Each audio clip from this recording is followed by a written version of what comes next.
All right, bye. Have a good weekend. Love you. Bye. Love you. Love you. Bye. Rocky, what if I die? Oh, Thank you. That gave me so much satisfaction. she wasn't going to say it.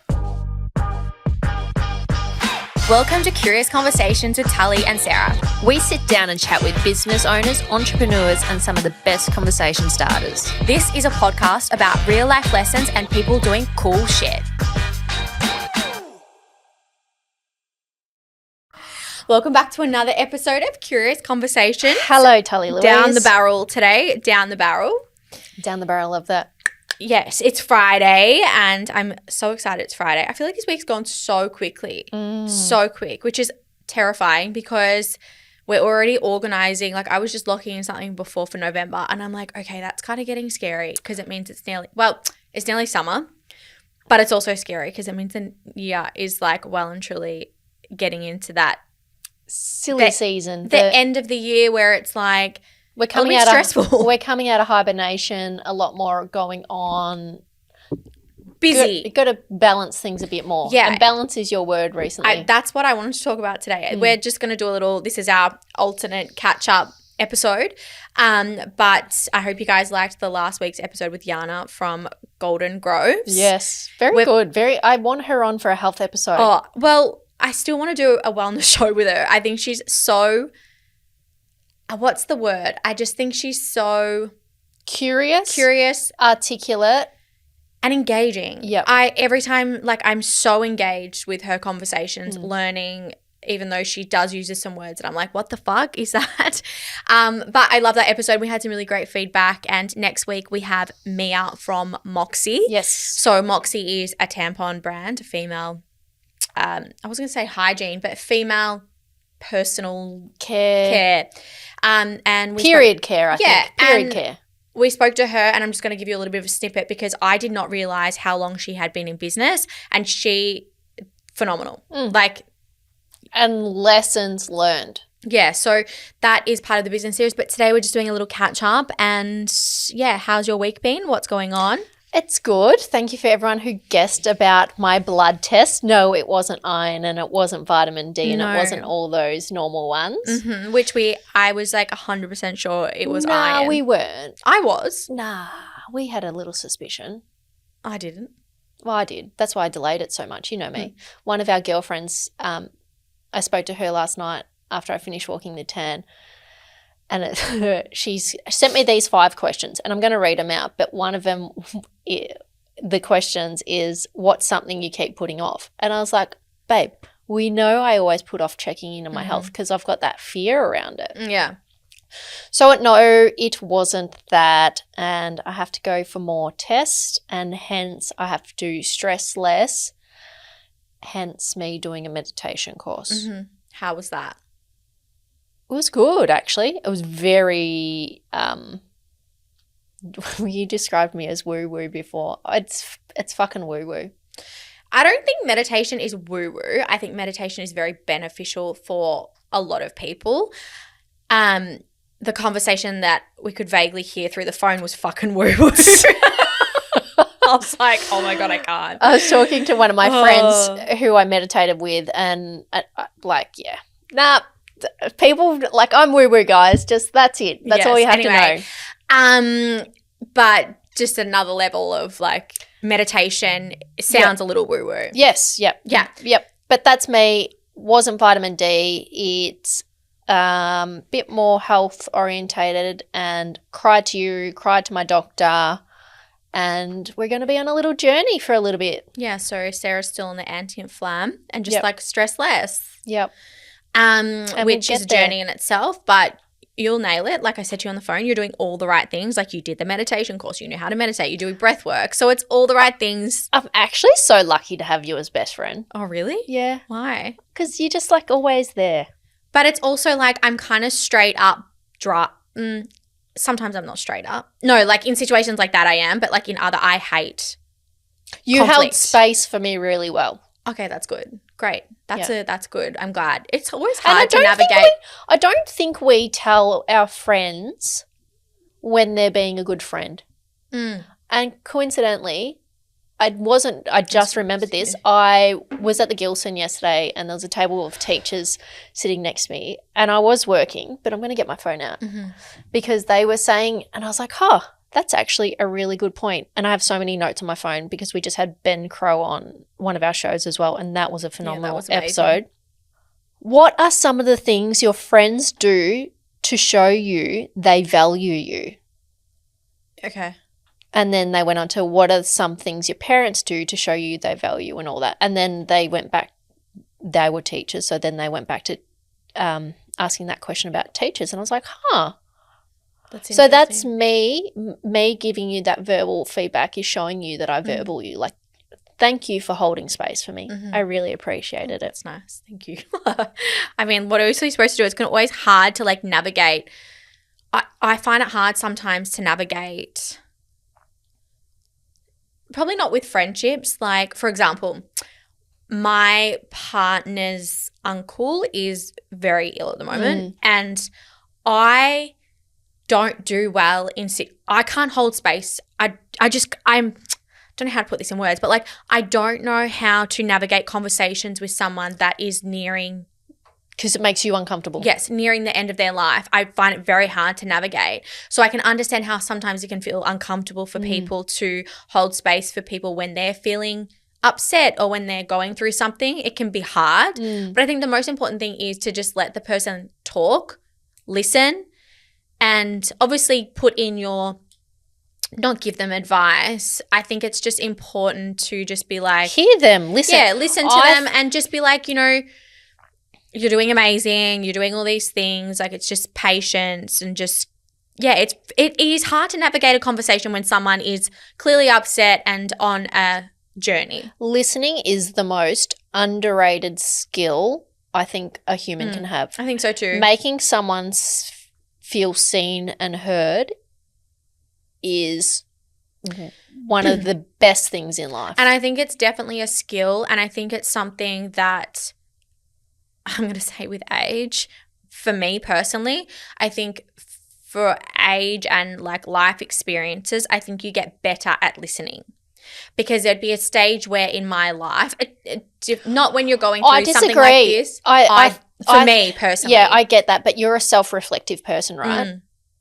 That's the difference. Self-awareness is the key to unlocking everything. Some people walk away and don't reflect on themselves or their actions. I was having the conversation with Dave, the medium, our friend, the other night when I had dinner with him, and we often say it. Some people might learn the lesson, some people might not. Yeah. And like you tell me, it's their journey. Yeah, it is. It's their journey and they'll learn it when they learn it because I do believe in life you do, I don't know if it, again, is like your later years, but I feel like you do, well, I hope, do self-reflect and.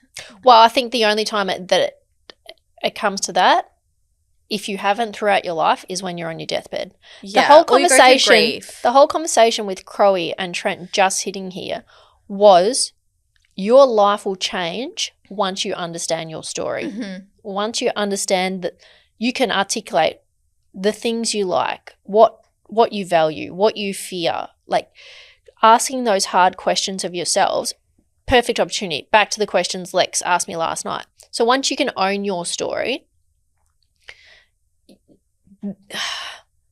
you have the ability to then in every situation manipulate's not the right word, change the narrative of the story you're in. Yeah. And it's going back to what I said about on my Instagram last week about frustration. Frustration is just when your story and the reality is so different. It's in the middle. Well, there's a gap. Yeah, there's a gap. When there's a big gap of what your story is and what reality is, that's where the frustration is because they're not aligned. But the questions Lex sent me to last night, I think she got these off of Mel Robbins because she's right into that era. We know how I feel about Mel Robbins. Like, love it, but also how the fuck? How are you really? who have you spent time with recently or would like to spend time with? Mm-hmm. What has brought you joy recently? How can you do more of it? Mm-hmm. What's something you've been putting off? Yep. What's something new you can do during the week? Okay. And I thought they're really powerful, self-reflective questions. I think you probably should do them every week.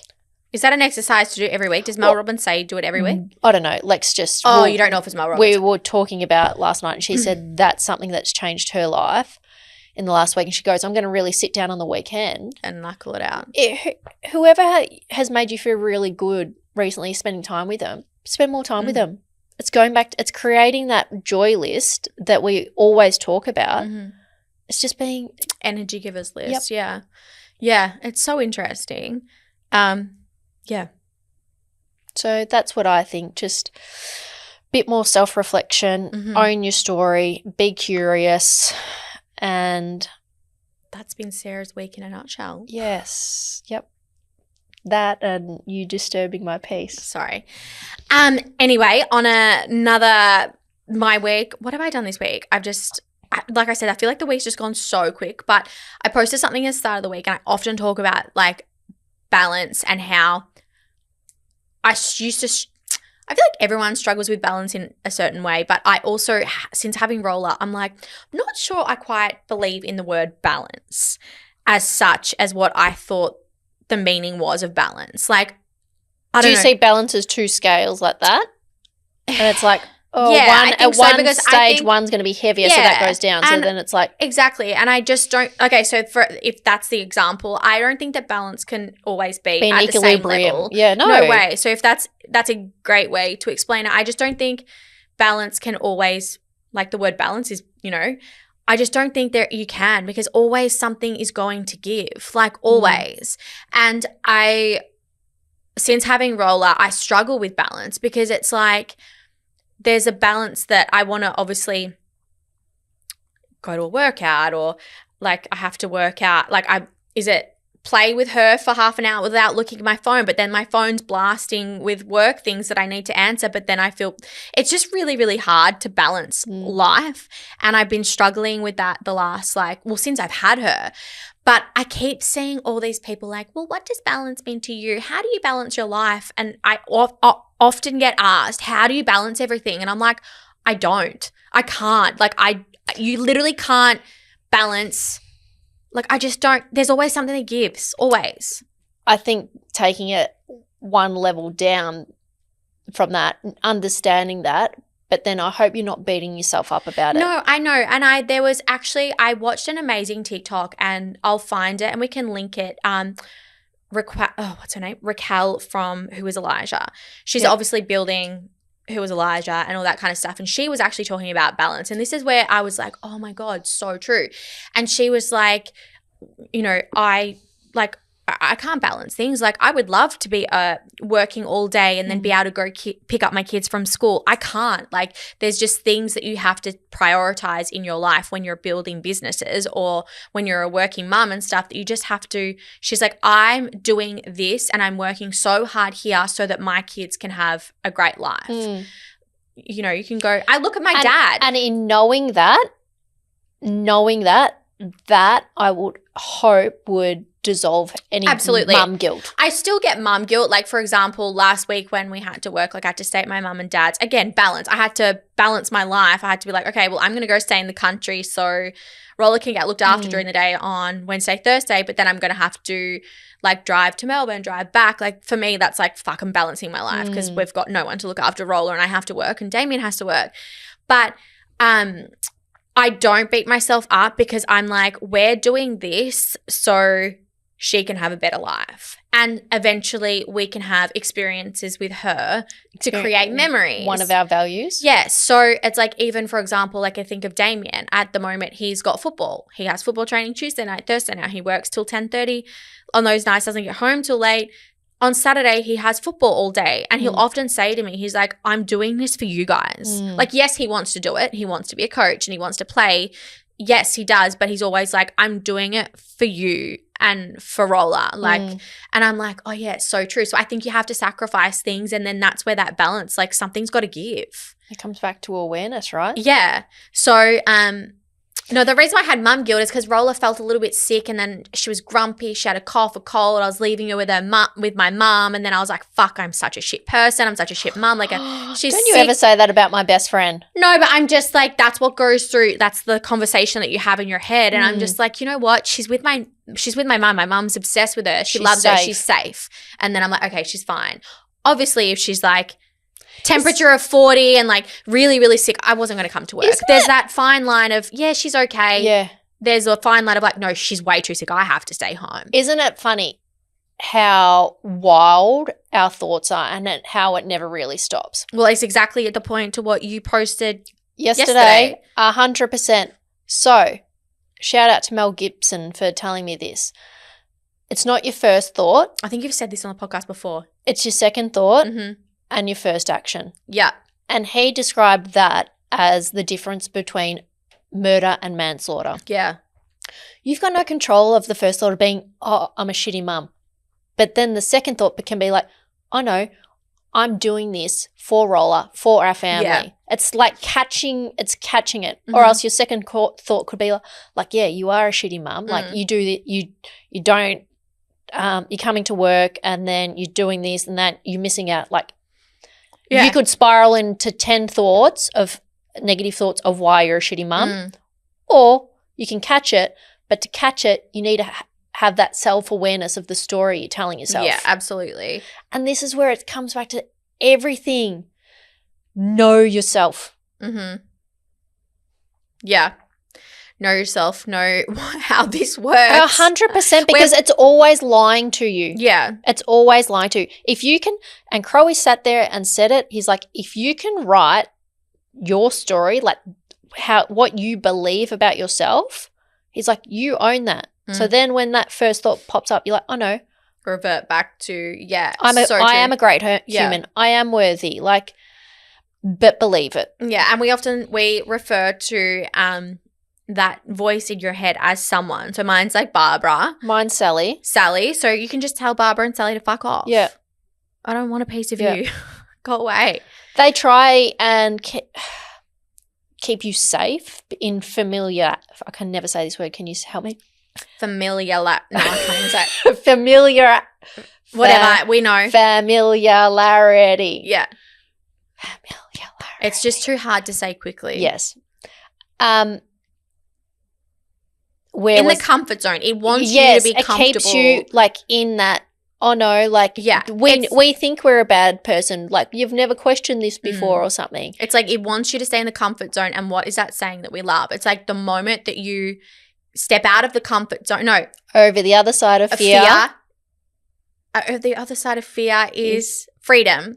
It's exactly like that. So that comfort zone is like your fear. Yeah. And then once you step out of that, it's like you feel free and you're like, and it's exactly how your brain works. The moment you get rid of Barbara or Sally, it's like, oh, freedom. That's actually a load of shit. We were talking before, you're either in every moment of life being driven by fear or driven by play. And so like you can, an example of being driven by play would be like be curious with that thought. Yeah. Curiosity and kindness, and Trent used a word jokingly. That's all being playful in any given moment. So you're either being driven by the fear and scarcity and all those things, and you can switch it at any time. Yeah. Like being silly. Yes. And that's why like I quite enjoy, I read something a little while ago and they said that if you have children that giving them 30 minutes a day of your absolute attention. Don't touch anything. Don't touch your phone. Don't do anything. Like give them your attention and will equal like a happy child and safe child. Do you remember what Crowe said, the 3 most important words? I do. Oh, no matter what. Yeah. So it's like no matter what, 30 minutes a day. It's like, but that for me is joy and playful because I'm playing with a child who we're doing silly things. I'm being joyful and playful with you now because I'm being curious. Yeah. Yeah, it's true. That's what because when I was speaking to Crowe about play, I was like, oh yeah. And Alicia was like, yeah, I went to and jumped on the trampoline. He's like, that's not play, guys. He goes, I have to redefine what play is. And I hope everyone listens to this episode when it comes out. And I was like, what do you mean? And that's my curiosity kicking in. He's like, this conversation we're having right now, we could be playful with it. You don't have to be like so serious. Like just be mindful of where your story in any moment's coming from. So yes, no matter what. No matter what. And I was like, oh wow, that was because he said I interpreted it was we're going through stuff at the moment, and I was like, okay, no matter what, doesn't matter. I love that person. Yeah. No matter, and you can say to your kid, no matter what, I love you. It gives them the reassurance. No matter what with you, I love you. Yeah. Like we had a fight before. But no matter what, I love you. We were pissed off before with each other. I wasn't pissed off. You were pissed off with me. For something that everyone does. I'm like, oh. But no matter what, yeah. I love you. No, it's such it makes someone feel safe. It makes someone feel at ease. I'm like, I feel flagged. Like no matter what, I love you. Whatever you do, that can happen. But I love you still. Yeah, and I think it's like, and because the reason why that came up is he was like, he asks parents or whatever, what are the 3 most important things to teach your child or tell your child, and everyone said, I love you, which of course you love them and I love you, but he was like, no, my 3 words are no matter what. And I was like, oh, that makes so much sense. No matter what, I love you. Yeah. No matter if you stuff up, I still love you. Yeah. And I think that's also great if you're a parent and you're building a relationship with your kids to be truthful and honest with you. I think that's such an important, like there are such important words because you're making your kid feel safe and they're not going to keep anything from you because you're like, no matter what you did. But all relationships, friendships, and maybe that's where probably I'm coming from this week. Like maybe I don't feel safe in a friendship and maybe I need to say, you know what, no matter what, I love you. Yeah, so true. And that person might be more honest with us moving forward. I don't know. If creating that safety. Yeah, of course. Yeah. Everyone craves safety. Oh, absolutely. Yep. It's like my number one thing. Like I remember when I was like manifesting a partner, I was like, I just want to feel safe. Yeah. I don't care like what you look like. I don't care how much money you've got. I don't care like whatever. I'm like, I just want safety. Do you know what though? Ask for all the things because you're my little manifesting queen. The universe is not on a budget. No, I know. But I'm just like, well, I did manifest all the things, but safety is one of my number one. Yeah. Is safety a value? Can be. Why not? Safety is like one of my core values. Yes. You like to feel safe, so you want to and also be that for people. Yeah. Absolutely. You do it with Roller amazingly. Yeah, absolutely. Anyways, that's our week in a nutshell. It's probably a bit longer than usual, but fuck. How long to go for? We were like, oh, we'll do 25. Okay, we got to go because we've got places to go. Yes. Yes. So I need to get changed. Yes, I'm very formal today. So I hope you guys have a great week. I hope you like the Mia episode because we did, and then we have us again. Tally's also making me do something really, really uncomfortable of posting more consistently on socials. Yeah, have strategy. So can people please like it? For my no, I don't need external validation. That's it. No matter what, I know I am worthy. Yeah, exactly. Anyway, we really do have to go, but we hope you guys have a great week. And like what I said in my video this morning, I've posted my video today. I did too. Fucking fabulous Friday. Have a fucking fabulous week. And do you know what? Don't be a cunt. Yeah. Be kind. Yeah, exactly. I love you. Namaste. Yes, I'm woo-woo. Love you. I'm going to send that shit your way. I was doing that in a meditation. Oh, of course you were. Love you. Bye. Ciao.